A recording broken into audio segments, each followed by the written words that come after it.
So when I was in LA at the SPWI National Conference, I jotted a little note to myself in the journal that I was keeping, and it said, "Someday I'm going to talk about safe places." And I don't think I knew then exactly what I was saying, but as I've gone through this like season of transition and maybe even a season that has felt like had a lot of fear in it, that idea of safe places has come back to me, and this was something that was really important to me when I was a kid.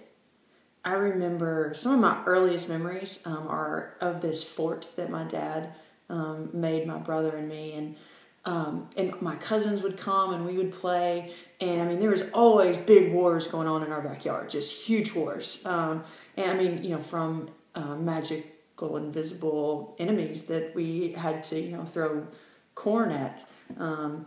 And whole ears of corn, by the way, not handfuls. And anything that might be used as a weapon to keep us safe. We just kind of ran to the fort, and we knew that we had a place that we could defend. And I remember that fort kind of passed away and went away to the place where forts go, and then Dad made us another fort, and that was the new safe place. And I spent a lot of hours in that fort, reading and making up characters and making up a life that was different than my own. And I had a great childhood. But at the same time, I still had this desire in me to create a different place.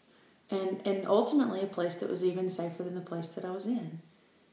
And as I translate that to being an adult and being a writer, I realized, I think in LA when I was jotting that note to myself, that that's what I'm trying to do. I'm trying to make forts for kids. I'm trying to make safe places for teenagers, for people that, maybe not just even for teenagers, maybe for anyone that feels broken or feels lost or feels like they just need a place they can go where they feel defended and they feel safe. And I don't quite have my head wrapped around what that will be long time in my life, but I know it's important. And I know it's one of these ideas that I'm anchored to. And so I think as I move forward and as I'm looking for my own safe place right now, I'm obviously probably not going to run out to the backyard and build a fort. But there are forts emotionally.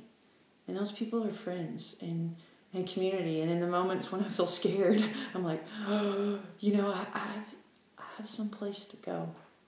And I pray that as you pick up books, whatever they may be, if you need a castle in England that makes you feel safe, I hope you find that castle.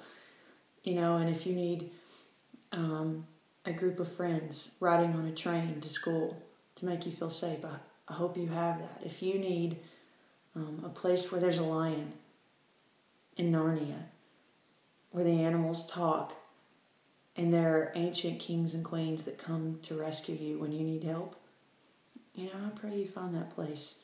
And I pray that if you're an author that's out there, that you keep making safe places for people.